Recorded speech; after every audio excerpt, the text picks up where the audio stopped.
जीवन में महाराज किस लिए हम आते हैं? ये मिल जाए, वो मिल जाए, ये मिल जाए। जब हम छोटे थे तो हमारी इच्छा क्या थी? खिलौने मिल जाएं। थोड़े और बड़े हुए तो क्या इच्छा रही होगी? मित्र मिल जाए, साइकिल मिल जाए, गेम मिल जाए, वीडियो गेम मिल जाए, फोन मिल जाए, उसमें गेम खेलें। प्रतिदिन हमारी इच्छा बदल रही है। संसार का सुख आरंभ में बहुत बड़ा दिखाई पड़ेगा और धीरे धीरे कम हो जाएगा। आप नई शर्ट लेकर आए और आपने पहले दिन पहने हो और अचानक से सब्जी गिर पड़े महाराज, कितना दुख होगा? होता है कि नहीं? 2-4 साल बाद आपकी शर्ट पर गिर जाए तो आप कहते हैं कोई बात नहीं, वैसे भी त्यागने वाले थे, नई शर्ट लाने वाले थे। पहले दिन गिरे तो बुरा लगता है, क्योंकि आरंभ में उस चीज का बड़ा ही सुख होता है, लेकिन धीरे धीरे वो सुख घट जाता है। लेकिन भगवान के यहाँ उल्टा है। और महाराज देखो, हम इच्छा करते हैं आज हमारे पास ऑल्टो है, आज हमारे पास मारुति है, मर्सिडीज आएगी तब हम सुखी होंगे, है ना? मर्सिडीज आ गई, पैसा कमाए और माल ले आए, कितने खुश होते हो आप बताइए? दिल पे हाथ रख के बताइए, कहीं भी नई चीज लेकर आए होगे, कितना खुश हुए होंगे? 15 दिन तो महाराज ऐठ ही होती है, बस पूछो मत। दरवाजा खोला और जब तक पूरे 15 दिन में उन्हेल के 10 चक्कर नहीं लगा लेंगे, हर एक को दिखनी चाहिए अपन मर्सिडीज लेकर आए, है ना? जैसे सबको दिखा दिया, 1 महीने बाद वैसे उस गाड़ी में बैठेंगे जैसे मारुति 800 में बैठते थे महाराज, मुंह लटका के। उसी की तरह पत्नी से झगड़ रहे, गाड़ी में ही बच्चों से झगड़ रहे। आपकी व्यवस्थाएं बाहरी रूप से भले ही बदल जाए, लेकिन आपका जो स्वभाव है वो ये चीजें नहीं बदल सकती हैं। आप चाहे कितनी सुख की प्रवृत्ति में चले जाइए, हर साधन आपको मिलेंगे, लेकिन आपके मन का जो स्वभाव है वो केवल और केवल भगवान की कथाएं और सत्संग बदल सकता है, उसके अलावा और कोई नहीं बदल सकता। और जब तक ये नहीं बदलेगा तब तक जीवन में शांति आनंद नहीं मिल सकता। इसलिए हमारे यहाँ कहा जाता है, कथा जो है ना फर्स्ट एड बॉक्स है। घरों में आजकल पता नहीं रखते हैं कि नहीं रखते, कहीं चोट वोट लग जाए तो एक बॉक्स रखा जाता है जिसमें दवाइयां होती हैं। आप लोग रखते हो कि नहीं रखते हो? रखना चाहिए जो नहीं रखते हो तो।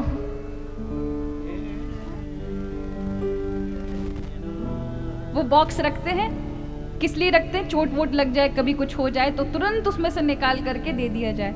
ये कथा भी वही बॉक्स है महाराज। दुनिया का कोई भी रोग लगे, किसी भी प्रकार का दुख आपके जीवन में आ जाए, आप तुरंत कथा में आ जाइएगा।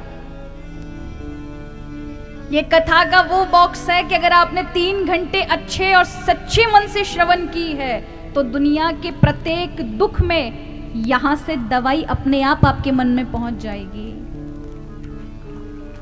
कभी भी आप कष्ट में आए, संकट में आए, अचानक से आपने कभी ध्यान पूर्वक कथा को सुना होगा तो तुरंत आपके मन को तत्काल शांति प्रदान कर देगी। वो दवाई विचार के रूप में आपके अंदर से ही निकल आएगी और आपको तुरंत समझा देगी।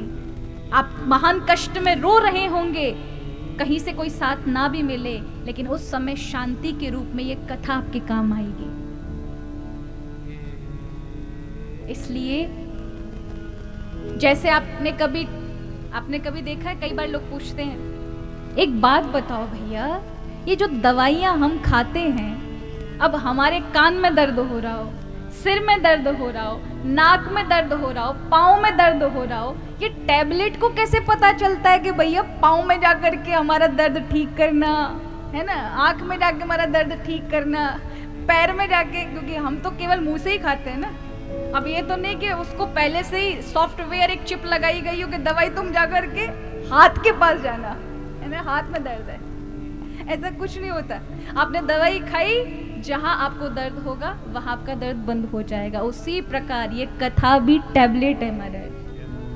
चाहे जैसा भी दर्द हो आप खा लेना, आपके संसार का वो दुख नष्ट कर देगी, ये क्षमता है इसमें, है ना? इसलिए कथा कल्प वृक्ष कहा जाता है, इसे कल्प वृक्ष कहा जाता है। तो यहाँ कथा कैसे हुई, क्यों हुई, किसने सुनी, इसका वृतांत आया है। श्री सूत जी महाराज बताते हैं कि ये कथा बद्रिका आश्रम में आरंभ हुई। अब हम सभी चलते हैं बद्रिका आश्रम, कहाँ? उत्तराखंड की भूमि बद्रीनाथ जी में। जहां व्यास जी की कुटिया है, व्यास जी ने द्वापर युग में 17 पुराण लिख डाले, महाभारत लिख डाली, तब भी उन्हें शांति नहीं थी। तब नारद जी के कहने पर उन्होंने श्रीमद् भागवत कथा लिखी, और भागवत कथा को लिखने के बाद उन्हें शांति मिली, मानो उन्होंने सब कुछ लिख दिया। सिर्फ एक ग्रंथ को यदि कोई सुन ले, पढ़ ले, उसके जीवन के समग्र कष्ट नष्ट हो सकते हैं, उसे जीवन का परम लक्ष्य यानी भगवान कृष्ण मिल सकते हैं, उसे भक्ति प्राप्त हो सकती है केवल 7 दिन में ही। निर्मल मन को करने वाली है ये श्रीमद् भागवत कथा। देखिए महाराज, आरंभ में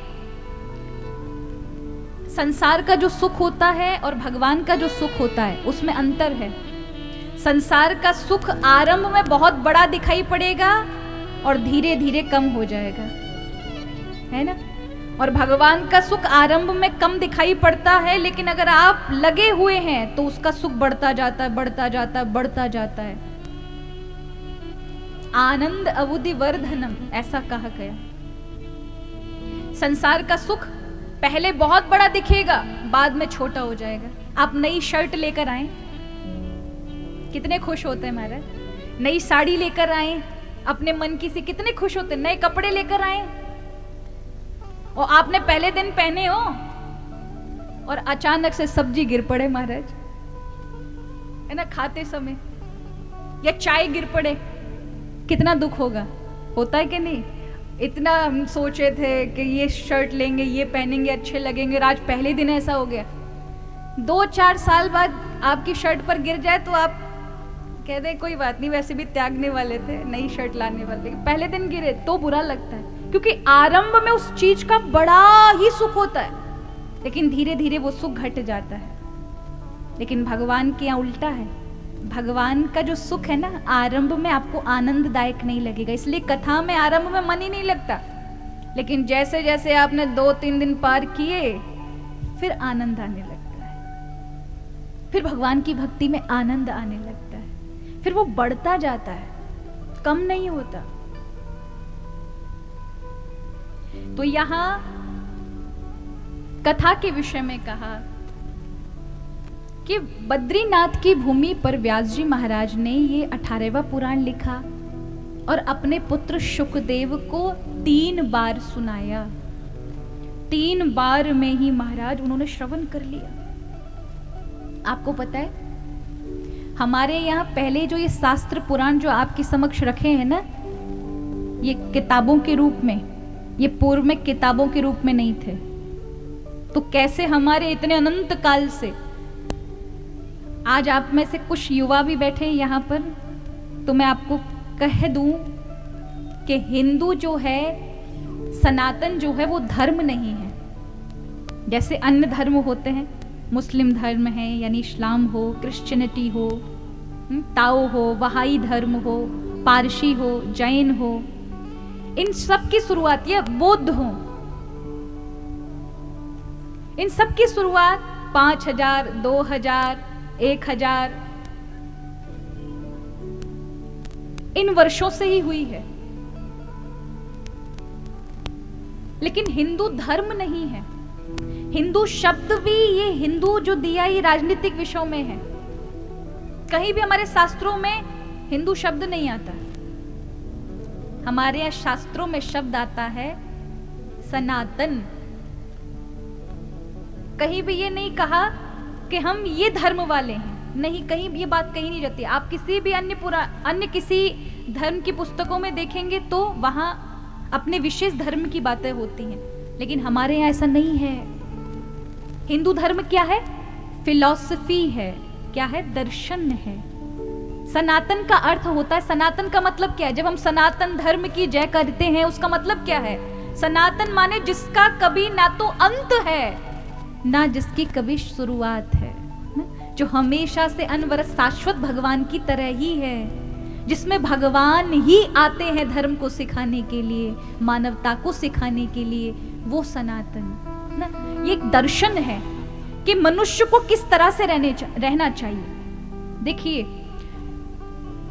कुछ कानून मनुष्य के बनाए हुए होते हैं, कुछ लॉ होते हैं जो मैन मेड होते हैं, मनुष्य बनाते हैं। तो वो कानून कभी ना कभी बदल जाया करते हैं, वो लॉ कभी ना कभी बदलते हैं। कुछ होते हैं जो परमात्मा के द्वारा बनाए हुए होते हैं, वो कभी नहीं बदलते। जैसे सुबह तो सुबह ही होगी, वो कभी रात्रि में नहीं आ सकती। आती है क्या? ग्रीष्म ऋतु होगी, गर्मी होगी तो गर्मी के समय आएगी, ठंड है तो ठंड के समय आएगी। कुछ ऐसे लॉ है, कानून है कि अगर आपने 4 प्रकृति में बोए हैं तो 1000 मिलेंगे ही मिलेंगे। किसान बोते हैं, कितने बोते हैं? 4 बोएंगे तो वहां से 1000 प्राप्त होते हैं ना। देना लेना, देना लेना, ये प्रकृति का नियम है। मनुष्यों पर भी ऐसे कई कानून लागू होते हैं भगवान के द्वारा, जो एक जैसे ही हैं सबके लिए। उनमें कभी बदलाव नहीं हुआ, ना कभी कोई बदल सकता है। वो सदा सर्वदा सर्वकालीन रहे हैं।